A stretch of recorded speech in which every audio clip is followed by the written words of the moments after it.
Hi! This is a diabetic-friendly, low-carb ube cheesecake recipe.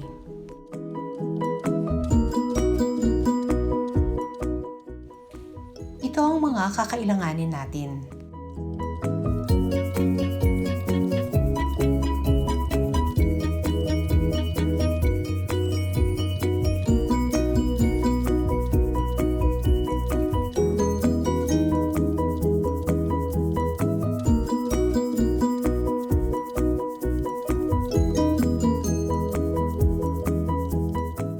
So, ito po yung mga ingredients for the crust.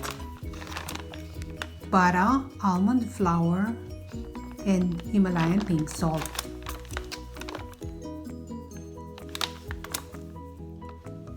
Mix lang natin ang melted butter sa ating almond flour.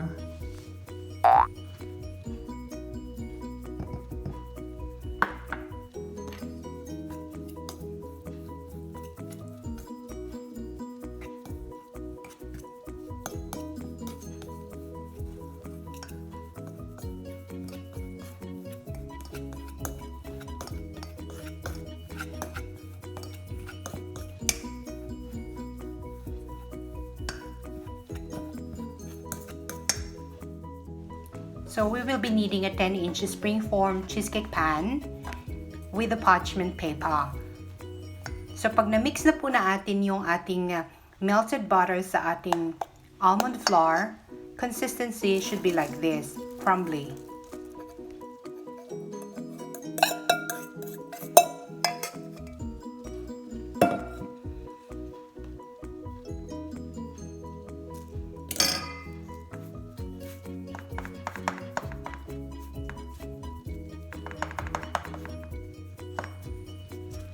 So just press the crust into the prepared pan.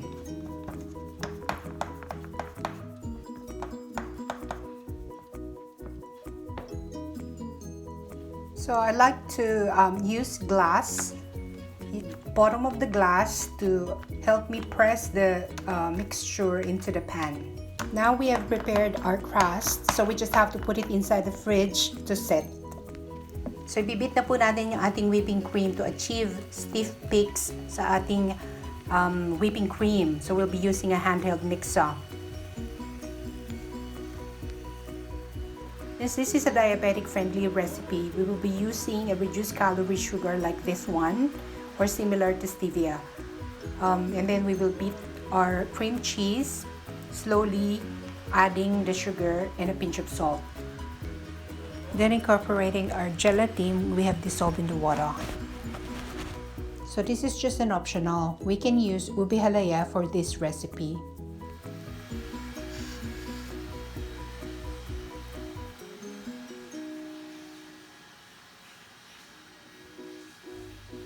Homemade din po ang aking ube halaya.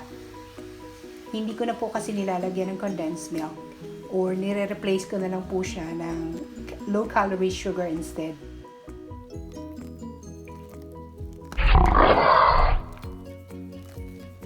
Then, nilalagay na po natin yung ating filling sa ating crust. I added a few drops of the ube coloring to give color to this filling.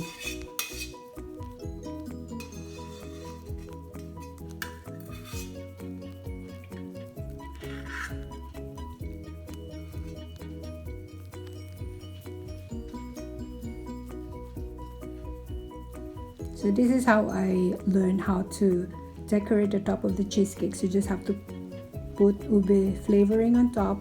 So and then connect those droplets to make a swirl effect, or just simply swipe the top of the cheesecake to distribute the colors of the ube flavoring.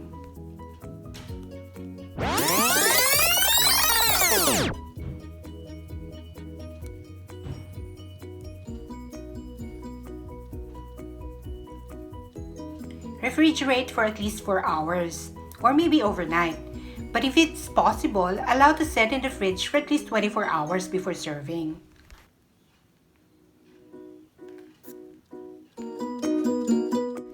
Ayan na po, ready na siya. And it looks really yummy.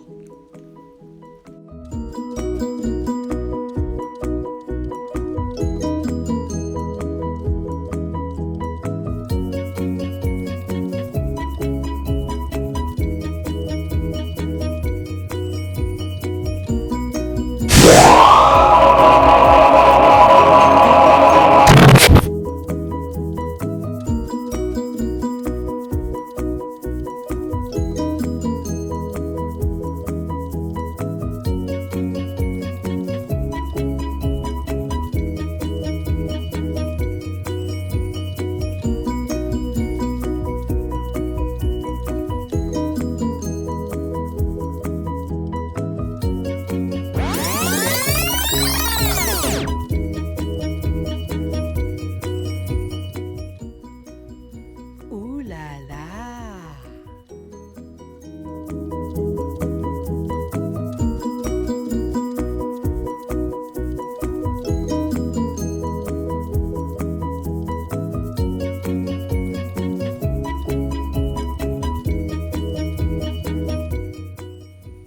Thank you for watching my YouTube channel.